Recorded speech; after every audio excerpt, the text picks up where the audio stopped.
T minus 1 minute 25 seconds. Third stage is completely pressurized. Switching to stasis all power at 60 seconds. Na terenie całego Kazimierza pada deszcz, który ma utrzymać się przez następne kilka dni. Otrzymaliśmy nowe informacje dotyczące incydentu z Trymount i snopu światła zaobserwowanego parę nocy temu.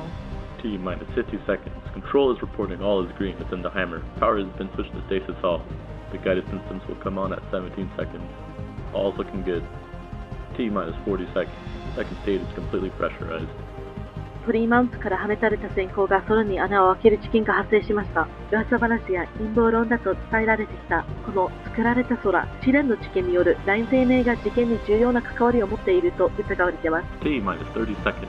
We are so good for Project Horizon Arc. Los informes de testigos presenciales afirman que vieron una estructura elegante que sigue elevándose hacia el cielo. La Inquisición ha declarado no preocuparse demasiado por lo que está pasando en Colombia. T minus 15 seconds until liftoff. The team control will get her wish.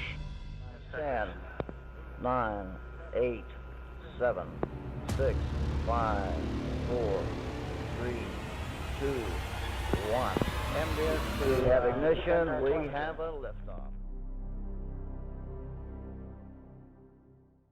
The dawn of a new age is upon us. Lone Trail is finally here on the global servers. With it, we get the absolute cutie that is Mumu and the absolute psychopath that is olheyak. Lone Trail is my favorite Arknights event that has been released thus far, including everything that has come out of CN as well. With 2001 A Space Odyssey and Solaris as inspirations, it nails its 60s sci-fi aesthetic, with a lot of the art looking like sci-fi magazines or advertisements from that point in time. The music is some of the best to come out of Arknights from a thematic perspective. Ad Astra gives a sense of wonder one has when looking up into the starry sky, while effectively being recontextualized upon the story's end, and the BG of the lobby is changed. The battle theme is urgent, like we need to stop whatever is about to happen. However, the endless beating march of the drums gives it a sense that whatever is coming will not be stopped. A fitting name for a track called The Coming of the Future. And finally, my pick for the best boss theme in the game currently, beating out even Undertide's theme, Control's Wishes. From the building of tension at the beginning, to the countdown, and finally to its rising theme.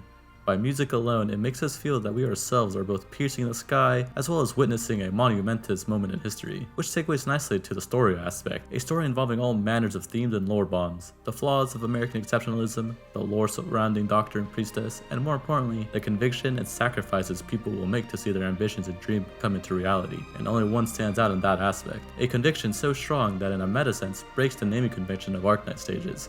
CW, or Control's Wish, Kristen's Wish. So let's get into the event and see if Kristen will achieve her wish and if I can clear this event lore accurately. CW1 is your basic intro stage. This stage introduces the kitchen boys that reduce your block count, so nothing new mechanic wise, but now they have a funny helmet. I have a very stacked team this time around for once, however I am lacking in ground units. Mumu's overall most useful clone is the ranged version with his ability to bind dangerous enemies and deal decent damage. However, the melee clone will be the start of the clear moving forward into the later stages. A very clean first stage. CW2 is another easy stage. This stage introduces the chunguses of the event that lose defense and res over multiple hits. There's something special with the stage layout. I set up an infinite lane so I can watch my child soldier commit work runs by immolating the enemies that come down her lane. A toasty stage clear. CW3 introduces the central gimmick of the event, using gravity to boost your team's power.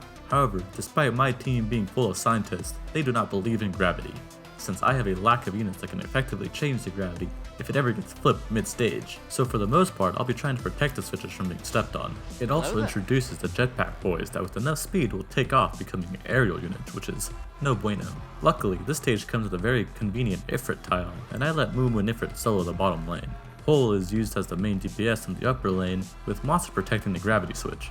The stage goes smoothly until the very end, where due to my inattention, 2 block reducers hit the Mumuko, letting the gravity switch, as well as letting the sneaky bastard himself pass, and letting the jetpack boy start to fly, spelling the end and giving my first failure. Now that I know the danger of losing blocks on the Mumu clone, I will learn from my mistakes and get better. I did not learn from my mistake. On my third attempt, I reinforced my bottom lane with a Saria for security. I used an early olheyak skill to be able to have a second skill activation at the end of the stage to deal with the jetpackers. This time, the stage goes as intended, with Mumu cleaning up the last enemy. CW4 is a wonky stage that revolves around the gravity mechanic to make it easier. I opened the stage with Mumu,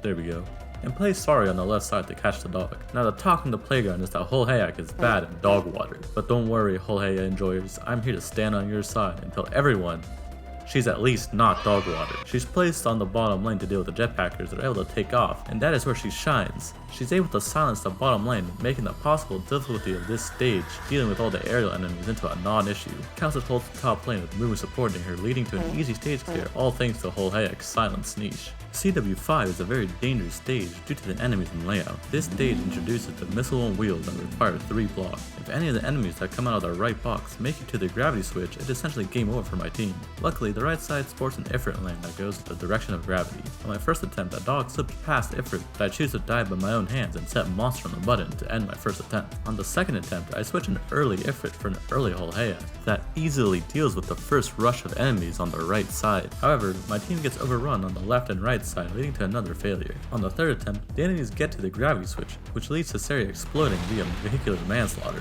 On my fourth and winning attempt, I switch Saria to skill 3 to increase the arch damage given by Ifrit, as well as slowing the enemies. I again start with an early olheyak skill to deal with the rush on the right side. Activating Saria's skill allows most of the dangerous enemies to be dealt with quickly during the middle parts of the stage. With the last 4 enemies left, I deploy monster to clean them up, earning me a well-earned stage clear. I finally acquired my Silence Altar and the final unit that will be added to my team, that I own at least. However, I was too poor to instantly E2 her, which made me a very sad boy. CW6 takes us back down to Terra and introduces these gonk droid looking headasses. These refrigerators on wheels juke my monster placement and take down my Saria to end my first attempt only halfway through the map. This stage also introduces the lightsaber rules, which are very thick and dangerous with their damage output. I properly placed monster in front of the blue box on the left side and let Kalset solo, since luckily the gonk droids are the only thing that spawn on the left side. I use my go-to strategy of the event, which is setting up the Ifrit lane to deal 99% of the damage, with olheyak being used more as CC to keep the Mumu blob safe. The rest of the stage goes smoothly, with Ifrit, Hole, and Silence dealing with all the enemies that come at them. CW7 has a fun stage layout,